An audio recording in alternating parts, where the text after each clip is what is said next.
Básicamente me voy a centrar en una brevísima intervención bajo el título Oportunidades de los TLCs y la promoción de exportaciones, y para hacerlo me voy a enfocar en mi agenda de 4 puntos, una mirada muy rápida a algunas megatendencias muy relevantes que están pasando a escala global y que terminan un escenario distinto para el desarrollo de negocios y que va cambiando progresivamente. Luego, algunos comentarios muy puntuales con respecto a la evolución de las exportaciones peruanas y algunos puntos de preocupación. Y a partir de eso, identificar parte del accionar del Estado relevante bajo este escenario y luego finalizar con algunos comentarios sobre una suerte de decálogo para la empresa internacional enfocada básicamente en la experiencia peruana. Si miramos algo las megatendencias, podemos identificar primero algunos indicadores o algunas líneas en la parte demográfica, y vemos, por ejemplo, con alguna preocupación y también con los ojos de oportunidad, cómo está creciendo la clase media en varias de las economías emergentes, cómo está teniendo una participación cada vez más fuerte en el mercado laboral la mujer y cómo se está envejeciendo la población. Solamente para mirar ese último indicador, el 16% de la población del mundo hacia el año 2050 va a superar los 65 años, y eso no tiene que esperar el 2050. El día de hoy en Taiwán, el día de hoy en casi toda Europa Occidental, es un problema que hackea los sistemas privados de pensiones, que se hacen cada vez menos sostenibles por el poco nacimiento de niños y por lo tanto imposibilidad de mantener lo que hasta hace 3 o 4 años regía en esas economías. Y eso genera oportunidades. Si vemos que se va envejeciendo la población, si los dos trabajan por la participación de la mujer en el mercado laboral, aparecen oportunidades que no son casualidad, como por ejemplo el creciente consumo de productos preparados, comida precocida, está evidenciando que la gente tiene mucho menos tiempo y por lo tanto más propensa a consumir ese tipo de productos. De hecho, la inversión en infraestructura a nivel de distintas economías marca un cambio de escenario también relevante. En el caso de Perú, es evidente que ese es uno de los puntos que se tiene que trabajar con fuerza: inversión descentralizada en puertos, aeropuertos. Si miramos en chiquito, simplemente el serio problema que tenemos en el Callao, que concentra el 85% de la exportación del Perú, que tiene un solo punto de acceso, la Néstor Gambetta, que es fatal, y que obliga a tomar decisiones de descentralización y, entre otras cosas, potenciar, por ejemplo, el puerto de Salaberry o el puerto de San Martín en Pisco como una salida importante y urgente. De hecho, si miramos indicadores de carácter tecnológico, hay muchas cosas que se podrían mostrar acá que explican en parte el crecimiento del comercio de servicios, que crece mucho más rápido que el comercio de bienes, y donde se ve, por ejemplo, no solo la relevancia de los cambios tecnológicos, sino la velocidad con la que se producen estos cambios. Como una referencia, la radio, para llegar a un público de 50 millones de consumidores, se tardó 40 años. Internet se ha demorado 5 años, un octavo del tiempo. Simplemente para relevar no solamente la importancia del cambio, sino la velocidad con la que se está produciendo. De hecho, esto viene empatado también a serias restricciones en cuanto a recursos naturales. Esto, por ejemplo, lo vive Ica el día de hoy. Falta de disponibilidad de agua, lo cual frena cualquier tipo de proyección de crecimiento de la exportación en una de las zonas más importantes del país. Y los costos de transporte que están variando según cada una de las realidades y que significa contemplar todas las alternativas posibles. En el caso de Perú, por ejemplo, el transporte ferroviario, esa propuesta del tren que una toda la costa peruana desde Tacna hasta Tumbes, que se ha propuesto incluso a unos inversionistas chinos recientemente, y nos hace repensar el tema del transporte. En una de las visitas que tuvo el expresidente brasileño Lula, hizo un comentario que me pareció interesante. Él dijo, normalmente cuando existen poblaciones, los países buscan conectarlos a través de carreteras. Nosotros invertimos en carreteras y eso genera poblaciones, ¿no? Es una manera distinta de enfocar el tema. Y el entorno macroeconómico financiero que post-crisis ha generado, entre otras cosas, mayor disponibilidad de crédito para las pymes, lo cual también significa una oportunidad que vamos a comentar luego. Y si hacemos un mapa general, simplemente para graficar algunas oportunidades y amenazas, podríamos centrarnos en algunos comentarios muy puntuales. Por ejemplo, lo que señalé hace un momento, en el sentido de que el comercio de servicios está creciendo mucho más rápidamente que el comercio de bienes. El peso de los alimentos en el comercio mundial se va acrecentando de forma progresiva. y evidentemente existe, y en el caso particular del Perú es clarísimo, un desafío en el tema de infraestructura que es absolutamente crítico.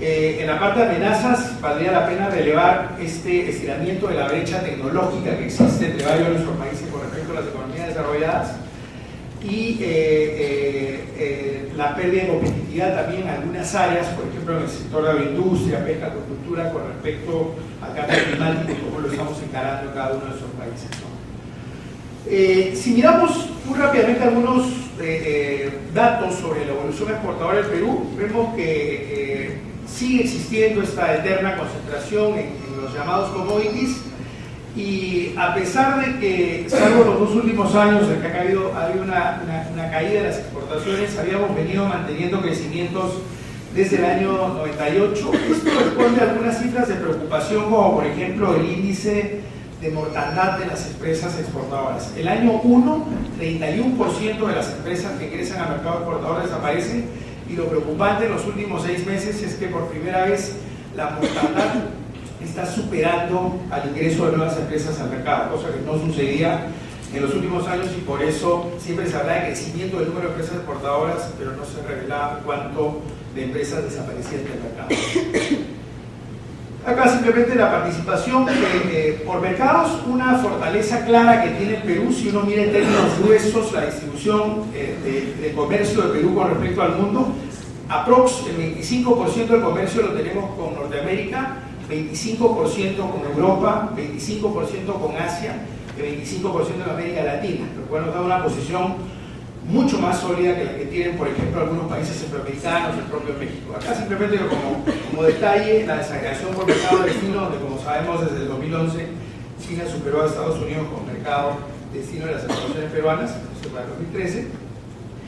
Y nuevamente este indicador que mostraba, donde se ve que el crecimiento de la exportación de bienes está siendo mucho mayor que el crecimiento de la exportación, de servicios versus bienes.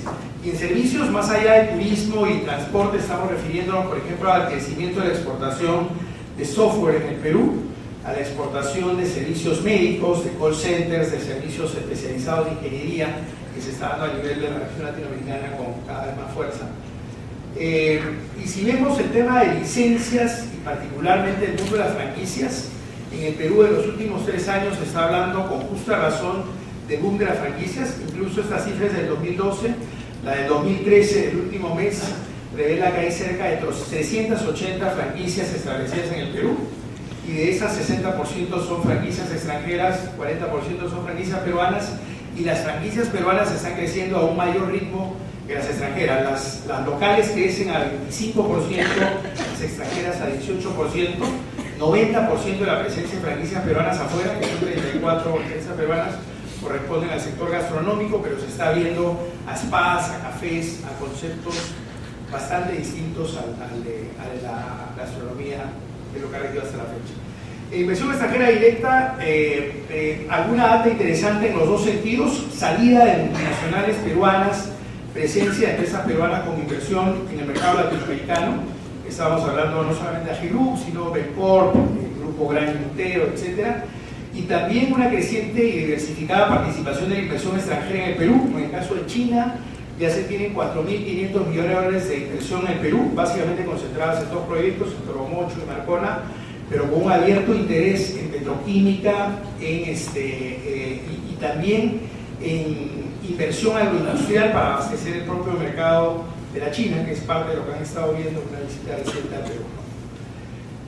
Si miramos rápidamente algunas responsabilidades o tareas del Estado, hay varias cosas sobre las cuales incidir, sin entrar en mucho detalle.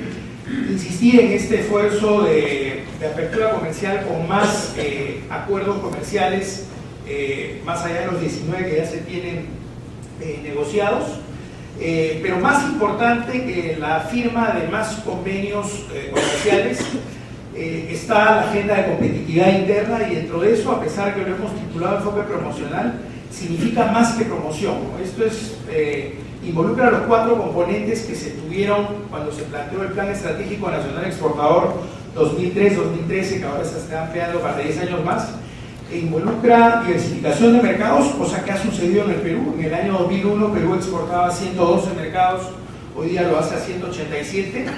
La promoción y desarrollo de oferta exportable, donde Perú exportaba 2.900 productos, hoy día son casi 4.850.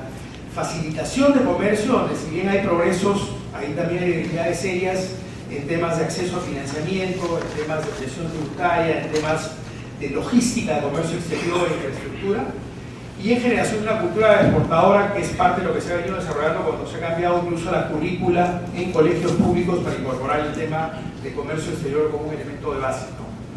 El rol de las OSEX, de las oficinas comerciales, es fundamental, y de hecho para la selección de los consejeros comerciales la participación de los gremios privados es fundamental. Y acá se muestra el mapa de las oficinas que existen actualmente y no aparecen todavía las que van a ser lanzadas próximamente, que se enseñan en la prensa, van a ver cuáles han sido priorizadas ahora.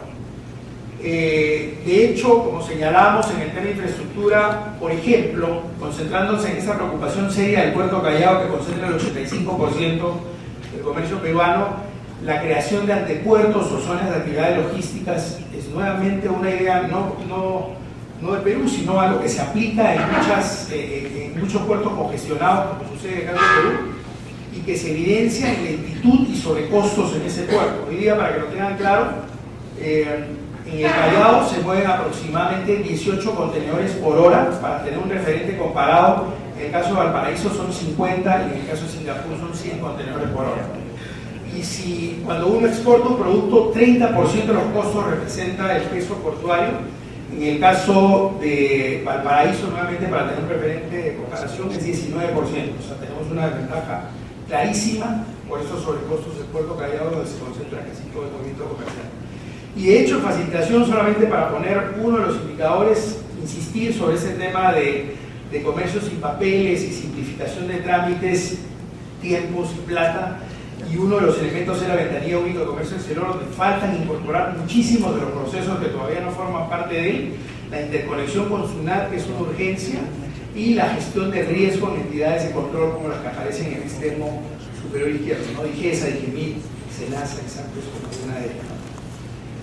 Si aterrizamos finalmente al tema de la empresa peruana, internacional, exportadora en particular, y pensamos que la empresa se mueve muchas veces con apoyo del Estado, sin apoyo del Estado, o en algunos casos a pesar del Estado, valdría la pena rescatar algunos temas que siempre se relevan cuando se crea la experiencia de empresas peruanas que están en el negocio internacional. Uno, y es un punto crítico, es el tema de conocimiento de mercado. Incluso cuando uno mira la data para negocios en el Perú, según SUNAT, todos los años se abre un poco más de 300.000 negocios y todos los años se cierran 200.000 negocios, y las empresas admiten que el problema principal es poco conocimiento de mercado. Eso se acrecienta cuando se trata de negocios de exportación y es fundamental el entender parte de lo que veíamos muy rápidamente en las primeras filminas, que es cambio de patrones de consumo, preferencias de los consumidores y saber exactamente por qué compran mi producto y por qué lo prefieren frente a un producto de cualquier otro origen, ¿no? Este es otro punto a corregir, es decir, si miramos las exportaciones peruanas, el 72% son exportaciones que se hacen en términos FOB, Free On Board, se ponen la mercadería en el puerto Callao o en el puerto que fuera, y de ahí se conoce poco de lo que pasa con el producto. La propia crisis está exigiendo, o los propios compradores, producto de la crisis, están exigiendo la entrega de los productos en sus propios almacenes, DDP, ¿no? Delivery Duty Paid, y eso está forzando que las empresas peruanas se acerquen más al comprador, entiendan más la cadena de distribución y por lo tanto tengan capacidad, en algunos casos, de saltar eslabones en esa cadena también. De hecho, hay que entender esa necesidad de apuesta por valor agregado, siempre teniendo en claro que valor agregado no necesariamente significa grado de transformación de un producto. Una fresa fresca tiene mayor valor agregado que una fresa mermelada. El valor agregado tiene que ver con la percepción de valor que el comprador final le asigna al producto. En el caso de productos hortofrutícolas o biológicos, el fresco es el producto que tiene mayor valor. Y de hecho, si miramos que en el Perú hay 8.200 empresas exportadoras y 4.850 productos de exportación, solo 62 marcas peruanas están en el exterior, básicamente multinacionales, el Grupo Gloria, Perú, Belcorp, etcétera, etcétera, y la gastronomía peruana, que en casi todos los casos sale con marca. En casi todos los demás casos se fabrica para marcas en el exterior, y eso significa una debilidad en el sentido de que en cualquier momento somos proveedores que podemos ser sustituidos por otros de la misma calidad, un poco más baratos que nosotros, como está pasando con proveedores en China o en Vietnam, por ejemplo, para la industria textil. Por lo tanto, el esfuerzo de desarrollo de marca es fundamental. Algunas empresas lo hacen. Hay experiencias incluso en fruta peruana con marca propia en el mercado asiático y europeo, y eso le da mucho mayor sostenibilidad a este tipo de esfuerzo. Varios sectores, ya no solamente el sector agroexportador, que era antes el que marcaba, por ejemplo, los consorcios, sino el de software, el de joyería, el de calzado, el Trujillo, están apostando por esquemas de asociatividad y por apostar a modelos de subcontratación, de franquicias, de joint ventures o de consorcios que permiten recortar la curva de aprendizaje, mejorar la capacidad negociadora y tener economías de escala. Y eso es parte de lo que está sucediendo en varios de estos sectores que están graficados con esos logos, ¿no? Lo que señalamos en exportación de servicios, está creciendo significativamente la exportación de software. Alguna gente desconoce que en el Perú se creó el PER antivirus, el virus anti-hacker, que se crean software para los 3D de dibujos animados en España o en Estados Unidos, es mente de obra pura. La exportación de servicios médicos, servicios de oftalmología, odontología, cirugía plástica, fertilidad, que vienen empatados a paquetes turísticos, que también han crecido significativamente en los últimos 4 años. Call centers, servicio de asesoría en desarrollo de proyectos de inversión, infraestructura por el año entero, por ejemplo.